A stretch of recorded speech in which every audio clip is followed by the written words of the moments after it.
Hello friends, എല്ലാവർക്കും പുതിയൊരു വീഡിയോയിലേക്ക് സ്വാഗതം. അപ്പം നമ്മൾ നേരത്തെ പറഞ്ഞ പോലെ തന്നെ നമ്മുടെ ബേസിക് മാത്സിന്റെ ക്ലാസ് നമ്മൾ തുടങ്ങിയിരിക്കുകയാണ്. അപ്പം അതിന്റെ ഫസ്റ്റ് ക്ലാസ് ആണ് ഇന്ന്. അപ്പോൾ എല്ലാവരും മാക്സിമം സപ്പോർട്ട് ചെയ്യുക. അപ്പോൾ നമ്മൾ സർക്കിൾസിനെ കുറിച്ചാണ് പഠിക്കാൻ പോകുന്നത്. സർക്കിൾസിനെ കുറിച്ചുള്ള ചെറിയൊരു പോർഷനാണ് നമ്മൾ പഠിക്കാൻ പോകുന്നത്. അപ്പം ഞാൻ ചാപ്റ്റേഴ്സ് ഒക്കെ ഒന്ന് വായിച്ചു നോക്കിയപ്പം 9ാം ക്ലാസ്സുകാർക്കായാലും SSLC-ക്കാർക്കായാലും ചാപ്റ്റേഴ്സ് ഒന്ന് വായിച്ചു നോക്കിയപ്പം ഞാൻ ഒന്ന് മനസ്സിലാക്കിയ കാര്യം എന്താന്ന് പറഞ്ഞാൽ, സർക്കിൾസിനെ കുറിച്ച് അല്ലെങ്കിൽ വൃത്തങ്ങളെ കുറിച്ച് കൂടുതൽ കാര്യങ്ങൾ നിങ്ങൾക്ക് പഠിക്കാനുണ്ട്. അതായത് വൃത്തങ്ങളെ കുറിച്ച് കുറെ കാര്യങ്ങൾ ഓരോ ചാപ്റ്ററും വൃത്തത്തെ ബേസ് ചെയ്താണുള്ളത്. എല്ലാ ചാപ്റ്ററും അല്ല, കുറച്ചൊക്കെ ചാപ്റ്റർ. അപ്പം നിങ്ങൾക്ക് ക്വസ്റ്റ്യൻ വരുമ്പം ചിലപ്പോൾ ഒരു ക്വസ്റ്റ്യൻ ആയിട്ടോ അല്ലെങ്കിൽ അല്ല സബ് ക്വസ്റ്റ്യൻ ആയിട്ടോ ഈ സർക്കിൾസിനെ കുറിച്ചുള്ള ഒരു ബേസിക് ആയിട്ടുള്ള കാര്യങ്ങൾ ചോദിക്കാറുണ്ട്.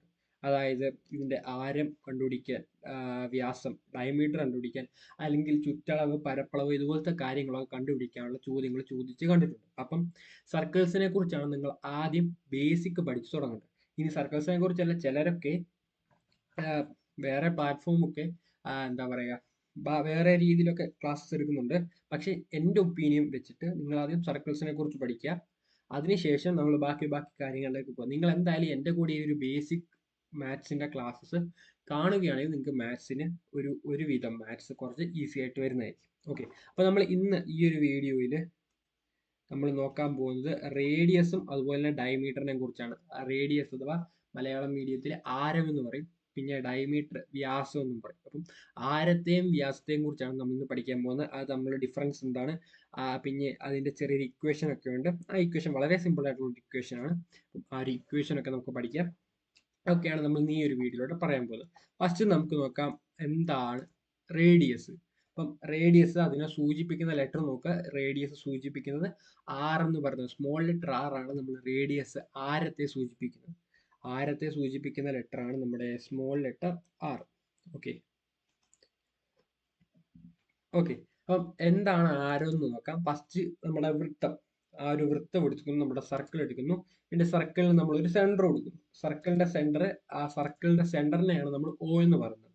അപ്പം സാധാരണ നമ്മൾ ഒരു സർക്കിൾ എടുക്കുമ്പം അതിന്റെ സെന്ററിനെ, അതിന്റെ കേന്ദ്രത്തെ സൂചിപ്പിക്കാനായിട്ട് നമ്മൾ എടുക്കുന്ന ലെറ്റർ ആണ് O എന്ന് പറയുന്നത്. ഓക്കെ ഓക്കെ O എന്ന് പറയുന്ന ആ ഒരു കേന്ദ്രം, നമ്മുടെ വൃത്തത്തിന്റെ കേന്ദ്രം എടുക്കുന്നു. അതിൽ നിന്നും വൃത്തത്തിന്റെ ഏതെങ്കിലും ഒരു ബിന്ദുവിലേക്ക്, വൃത്തത്തിനകത്തോ പുറത്തോ ഒന്നുമല്ല, വൃത്തത്തിലെ ഒരു ബിന്ദുവിലേക്ക് നമ്മൾ ഒരു വര വരയ്ക്കുന്നു. ഓക്കെ, ഇപ്പൊ നേരെ ഒരു വര വരച്ചിട്ടുണ്ട്. ഇങ്ങനെ ഒരു വര വരയ്ക്കുന്നു. ആ അങ്ങേയറ്റത്തുള്ള ആ ഒരു ബിന്ദുവിന് ഞാൻ ഇപ്പം A എന്നുള്ളൊരു പേര് കൊടുക്കുന്നു. ഈ ഒരു OA ആണ്, ഈ ഒരു OA അല്ലെങ്കിൽ AO, അത് നിങ്ങൾക്ക് എങ്ങനെ വേണമെങ്കിലും പറയാം. ആ ഒരു OA ആണ് നമ്മുടെ റേഡിയസ്, നമ്മുടെ ആരം എന്ന് പറയുന്നത്. ഒരു വൃത്തത്തിന്റെ കേന്ദ്രത്തിൽ നിന്നും വൃത്തത്തിലെ ഏതെങ്കിലും ഒരു ബിന്ദുവിലേക്ക് വരയ്ക്കുന്ന വരയാണ് നമ്മുടെ റേഡിയസ് എന്ന് പറയുന്നത്. അല്ലെങ്കിൽ വേറൊരു രീതി നമുക്ക് പറയാം, വൃത്ത കേന്ദ്രത്തിൽ നിന്നും വൃത്തത്തിലേക്കുള്ള അകലമാണ് നമ്മുടെ റേഡിയസ് എന്ന് പറയുന്നത്. റേഡിയസ് സൂചിപ്പിക്കുന്ന ആർ എന്ന് പറയുന്ന അക്ഷരം കൊണ്ടാണ്. ഓക്കെ, നിങ്ങൾക്ക് ഇപ്പം വരാൻ സാധ്യതയുള്ള വേറൊരു ഡൗട്ട് ഞാൻ പറയാം. അപ്പം ഇങ്ങനെ നേരെ വരച്ചാൽ മാത്രമാണോ റേഡിയസ് കിട്ടുക, ആരം കിട്ടുക? അല്ല, നമുക്ക് ഏത് രീതിയിലും വൃത്ത കേന്ദ്രത്തിൽ നിന്ന് തുടങ്ങി ആ ഒരു വൃത്തത്തിലെ ഏതെങ്കിലും ഒരു ബിന്ദുവിൽ തീർക്കണം. ഈ ഒരു രണ്ട് കാര്യം ശ്രദ്ധിച്ചാൽ നിങ്ങൾക്ക് എങ്ങനെ വേണമെങ്കിലും ആരം എടുക്കാം. ഇപ്പം ഞാൻ ഇപ്പൊ ചിരിച്ചൊരു വര വരച്ചിട്ടുണ്ട്. ഇത് നമുക്ക് റേഡിയസ് ആയിട്ട് എടുക്കാം. ഒ ബി എന്ന് പറയുന്നത് നമുക്ക് റേഡിയസ് ആയിട്ട് എടുക്കാൻ പറ്റുന്നതാണ്. ഓക്കെ, ഇപ്പൊ നമ്മൾ പറഞ്ഞത് AC-യും അതുപോലെ OC അല്ല, OB അല്ലേ? ഓക്കെ, സോറി, ഞാൻ ഇവിടെ ടൈപ്പിംഗ് മിസ്റ്റേക്ക് ആണ്. AB-യും അതുപോലെ തന്നെ OB-യും നമ്മുടെ റേഡിയസ് ആണ്. AB-യും അതുപോലെ തന്നെ OB-യും നമ്മുടെ റേഡിയസ് ആയിട്ട് വരും. Okay, the radius of a circle is the distance from the center of the circle to any point on its circumference. അപ്പം നമ്മളിപ്പോൾ പറഞ്ഞതിന്റെ കാര്യമാണ്. നമ്മുടെ റേഡിയസ് ഓഫ് ദ സർക്കിൾ എന്ന് പറയുന്നത്, വൃത്തത്തിന്റെ ആരം എന്ന് പറയുന്നത്, വൃത്ത കേന്ദ്രത്തിൽ നിന്നും വൃത്തത്തിലേക്കുള്ള അകലമാണ് നമ്മുടെ വൃത്തത്തിന്റെ ആരം എന്ന് പറയുന്നത്. അപ്പം റേഡിയസ് എല്ലാവർക്കും ക്ലിയർ ആയെന്ന് വിശ്വസിക്കുന്നു.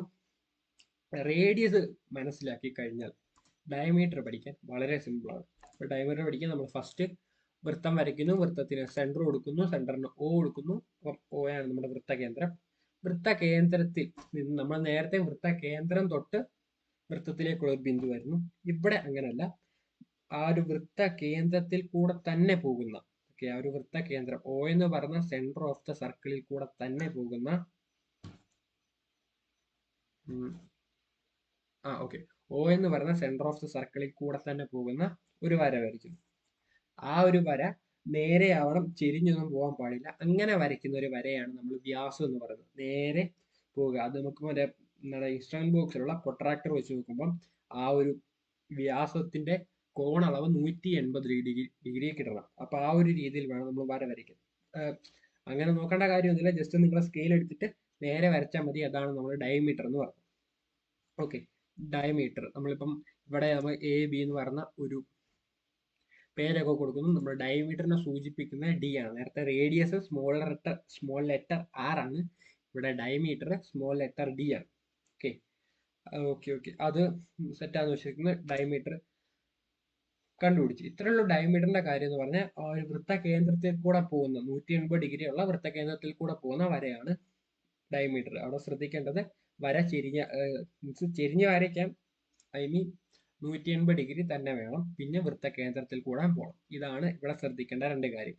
Okay, diameter is twice the radius of A circle. ഈ ഒരു വാക്യം നിങ്ങളൊന്ന് ഓർത്ത് വെക്കുക. Diameter is twice the radius of A circle. ഈ ഒരു സെന്റൻസ് വെച്ചാണ് നമുക്ക് ആ ഒരു ഇക്വേഷൻ പഠിക്കാനുള്ളത്. ഡയമീറ്റർ ഈസ്, നിങ്ങൾക്ക് പഠിക്കേണ്ട, ബേസിക് ആയിട്ട് നിങ്ങൾ അറിഞ്ഞിരിക്കേണ്ടത്. Diameter is twice the radius of A circle. അതായത് ആരത്തിന്റെ 2 മടങ്ങാണ് നമ്മുടെ വ്യാസം എന്ന് പറയുന്നത്. ഇവിടെ ശ്രദ്ധിക്കുക, നമ്മൾ ആരം എന്താണെന്ന് പഠിച്ചു. വൃത്ത കേന്ദ്രത്തിൽ നിന്നും നമുക്കിപ്പം ഞാൻ ജസ്റ്റ് കളർ ഒന്ന് മാറട്ടെ, മനസ്സിലാവും. ഓക്കെ, വൃത്തകേന്ദ്രം. ഞാൻ ഇപ്പോൾ O എന്ന് പറയുന്ന ആ ഒരു വൃത്തകേന്ദ്രത്തിൽ നിന്നും വൃത്തത്തിന്റെ ബിന്ദുവിലേക്ക് പോകുന്നു, OAയിലേക്ക് പോകുന്നു. അതാണ് നമ്മുടെ ആരം എന്ന് പറയുന്നത്, ആറ്. അതുപോലെ നമുക്ക് നേരെ തിരിച്ചു കൊടുക്കാം. Oയിൽ നിന്ന് ബിയിലേക്ക് പോകുന്നു. ബി എന്ന് പറയുന്നത് വൃത്തത്തിലെ ഒരു ബിന്ദുവാണ്. അപ്പം OB എന്ന് പറയുന്നത് ആരമാണ്. അതായത് 2 ആരം ചേരുമ്പോഴാണ് വ്യാസമാകുന്നത്. അത് തന്നെയാണ് നമുക്ക് ഇക്വേഷൻ ആയിട്ടുള്ളത്. ഓക്കെ, ഇക്വേഷൻ നോക്കുക. D സമം 2R. അതായത് നമ്മുടെ വ്യാസം എന്ന് പറയുന്നത് 2 ആരമാണ്. 2 റേഡിയസ്. അതായത് ആരത്തെ 2 കൊണ്ട് ഗുണിക്കുന്നതാണ് വ്യാസം എന്ന് പറയുന്നത്. അപ്പം നമുക്കിപ്പം ഒരു ആരം നോക്കിയപ്പം ആരം ഒരു 3 സെന്റിമീറ്റർ ആണ് ആരം എന്ന് പറയുകയാണെങ്കിൽ നമുക്ക് വ്യാസം കണ്ടുപിടിക്കാൻ 2 × 3 ചെയ്താൽ മതി. 2 × 3 ചെയ്യുമ്പോൾ 6 സെന്റിമീറ്റർ ആണ് അവിടെ വ്യാസം. ഇനി നമുക്ക് ആരമാണ് കണ്ടുപിടിക്കേണ്ടെങ്കിൽ വ്യാസം തന്നിട്ടുണ്ടാവും. ആരം കണ്ടുപിടിക്കാൻ വ്യാസത്തെ 2 കൊണ്ട് ഹരിച്ചാൽ മതി. അതായത് ഇപ്പം നമുക്ക് 6 സെന്റിമീറ്റർ വ്യാസമാണെങ്കിൽ 6/2 ചെയ്യുക. അപ്പം 3 സെന്റിമീറ്റർ ആയിട്ട് ആരം കിട്ടും. ഇതാണ് ഈ ഒരു ഇക്വേഷൻ. നിങ്ങൾക്ക് മനസ്സിലായിട്ടില്ലെങ്കിൽ ഇവിടെ ജസ്റ്റ് ഒരു ക്വസ്റ്റ്യൻ കൊടുത്തിട്ടുണ്ട്. ക്വസ്റ്റ്യൻ നമുക്ക് ചെയ്യാം. ക്വസ്റ്റ്യൻ നമുക്ക് find the radius of A circle having A diameter of 12 inches. അപ്പം മലയാളം മീഡിയംകാർക്ക് പ്രത്യേകിച്ചൊന്നും പറയാനില്ല. ഡയമീറ്റർ വ്യാസം 12 ഇഞ്ച് ആയിട്ടുള്ള ഒരു സർക്കിളിന്റെ റേഡിയസ് എത്രയാണെന്ന് കണ്ടുപിടിക്കുക. ആരം എത്രയാണെന്ന് കണ്ടുപിടിക്കുക. ഓക്കെ, തന്നിട്ടുണ്ട് ഡി സമം 12 cm. cm അല്ല ഇഞ്ചാണ്. നമുക്കിപ്പോൾ CM ആയിട്ട് എടുക്കാം. ഓക്കെ, CM ആയിട്ട് എടുക്കാം. നമുക്ക് ഇഞ്ച് കണക്ക് ചിലപ്പോൾ വരാൻ സാധ്യത. നമുക്ക് CM ആയിട്ട് എടുക്കാം. Okay, find the radius of the circle having A diameter of 12 cm. അപ്പം ഡി നമ്മൾ 12 സെന്റിമീറ്റർ ആയിട്ട് എടുത്തു. നമ്മളോട് പറഞ്ഞിരിക്കുന്ന ആരം കാണാനാണ്. ആരം കാണാനുള്ള ആ ഒരു ഇക്വേഷൻ നോക്കുക. R സമം D/2. ഓക്കെ, D/2 ആണ്. അതായത് ഡി നമുക്ക് തന്നിട്ടുണ്ട്. അപ്പം R സമം നമ്മൾ ആ ഒരു ഇക്വേഷൻ എഴുതി കൊടുക്കുക. നിങ്ങൾ ഞാൻ ഇപ്പം ബേസിക് മാത്രമല്ല എടുക്കുന്നത്. നിങ്ങൾ എങ്ങനെയൊക്കെ ആൻസർ ചെയ്തണമെന്ന് ഞാൻ പറഞ്ഞുതരാം. നിങ്ങൾക്ക് ഇപ്പം മാത്സ് ഒക്കെ ആകുമ്പോഴത്തേനും ക്വസ്റ്റ്യൻ പേപ്പർ കിട്ടുമ്പോൾ ആൻസർ എഴുതുന്നതിന്റെ കൂടെ ഇക്വേഷനും കൂടി എഴുതാൻ ശ്രമിക്കും. ഇക്വേഷൻ എഴുതുമ്പം നിങ്ങൾക്ക് അരമാർക്ക് നിങ്ങൾ തെറ്റിപ്പോയാലും അരമാർക്കൊക്കെ ഇട്ട് തരാം. ഓക്കെ, അതുകൊണ്ട് നിങ്ങൾ ഇക്വേഷൻ എഴുതി വെക്കുക. R സമം D/2. അതാണ് നമ്മുടെ ഇക്വേഷൻ. അപ്പം R കണ്ടുപിടിക്കാൻ R സമം അല്ലല്ലോ, അത് ആൻസർ അല്ലേ, സോറി.